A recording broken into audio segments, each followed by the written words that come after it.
Hi everyone. ఈరోజు మరొక అద్భుతమైన టెంపుల్ని అయితే దర్శించుకుందాం. పాలమూరు జిల్లాలోని పేరుకిగన్న శ్రీ లక్ష్మీ వెంకటేశ్వర దేవస్థానం కలియుగ వైకుంఠ విరాజిల్లుతుంది. తెలంగాణ తిరుపతిగా ఖ్యాతికెక్కింది.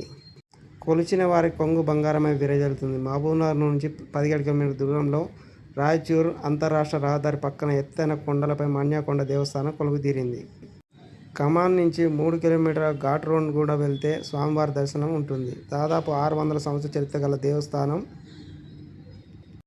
తవ్వని కోనేరు, చెక్కని పాదాలు, ఉలిముట్టని స్వామి ఇక్కడ ప్రత్యేకత. ఇంత విశిష్టత గల స్వామివారి దేవస్థానం ప్రతి ఏడాది వేలాది మంది భక్తులు వచ్చి దర్శించుకుంటారు. 600 సంవత్సరాల క్రితం తమిళనాడు శ్రీరంగం సమీపంలో అలహరి గ్రామ నివాసి అలహరి కేశవయ్య కలలో శ్రీనివాసును కనిపించి కృష్ణానది తీర ప్రాంతంలో మన్యకొండపై నేను వెలిసి ఉన్నానని సెలవిచ్చాడు. దీంతో ఆయన తన తండ్రి అనంతయ్యతో పాటు కుటుంబ సభ్యులతో కలిసి మాన్యకొండ సమీపం గల కోటాదిగర నివాసం ఏర్పరచుకొని పుట్టపైకి వెళ్ళి స్వామివారిని సేవ చేయడం ప్రారంభించారు. కేశవయ్య దక్షిణాది గల అన్ని దివ్యక్షేత్రాల సందర్శించి ప్రారంభించాడు. ఓ రోజు కృష్ణానదిలో స్నానం చేసి సూర్యభగవానికి నమస్కరించి ఆయన దోశల్లో ఆర్యం వదులుతున్న ఆ సమయంలో చెక్కని శిల్పరూపంలో గల వెంకటేశ్వర స్వామి ప్రతిమ నదిలో అలల ద్వారా వచ్చి కేశవ దోశల్లో నిలిచింది. దీంతో నదిలో నుంచి వచ్చిన దోశల్లో నిలిచిన విగ్రహాన్ని పరిశీలించగా ఆ విగ్రహం శ్రీనివాసుగా గుర్తించారు. ఆ విగ్రహాన్ని తీసుకొచ్చి మాన్యకొండపై శేషసాయి రూపంలో గల గుహలో ప్రతిష్ఠించే నిత్య ధూపదేవ నైవేద్యంతో స్వామిని ఆరాధించడం ప్రారంభించారు. అంతేకాకుండా దేవస్థానం మండపంలో ఆంజనేయ స్వామి, కురుడాళ్వారి విగ్రహాన్ని కూడా ప్రతిష్ఠించారు. ఈ దేవస్థానం సమీపంలో మునులు తపస్సు చేయడంతో ఈ దేవస్థానం మాన్యకొండగా వెనుతికెక్కింది. దేవస్థానం ఎదురుగా ఉన్న గుట్టపై అప్పట్లో మునులు తపస్సు చేసిన గుహ ఇప్పటికీ ఉంది. కొన్నాళ్ల పాటు మాన్యకొండపై నిరంతర పూజలు జరిగిన తర్వాత పూజలు ఆగిపోయాయి. అలహరి వంశానికి చెందిన హనుమద్దుల వారి కీర్తనతో మాన్యకొండ ఖ్యాతి గడించింది. దీంతో ఆగిపోయిన స్వామి పూజలు మళ్ళీ ప్రారంభమయ్యాయి.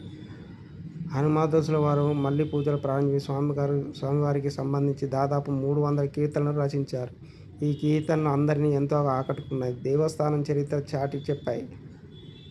హనుమద్దుల కృషిని తెలుసుకున్న గద్వాల, వనపర్తి సంస్థాధికులు మాన్యకొండకు వచ్చి స్వామివారిని దర్శించుకున్నారు. అలాగే స్వామివారి ఉత్సవాలకు తమ వంతు ధర్మంగా అన్ని ఏర్పాట్లు చేశారు. ఉత్సవాలు తమ సైనికులతో కలిసి ప్రతి ఏడాది మాన్యకొండకు వచ్చి స్వయంగా ఏర్పాట్లు చేసేవారు. ఏనుగులతో స్వామివారికి సేవా కార్యక్రమాలు నిర్వహించేవారు. తిరుమల తిరుపతి మాన్యకొండకు చాలా దగ్గర పోలికలు ఉండడంతో తెలంగాణ తిరుపతిగా మాన్యకొండను పిలుస్తారు. ఆర్థిక స్తోమత లేని భక్తులు మాన్యకొండకు వచ్చి స్వామివారిని దర్శించుకుంటే తిరుపతికి వెళ్ళేంత పుణ్యం లభిస్తుందని భక్తుల విశ్వాసం.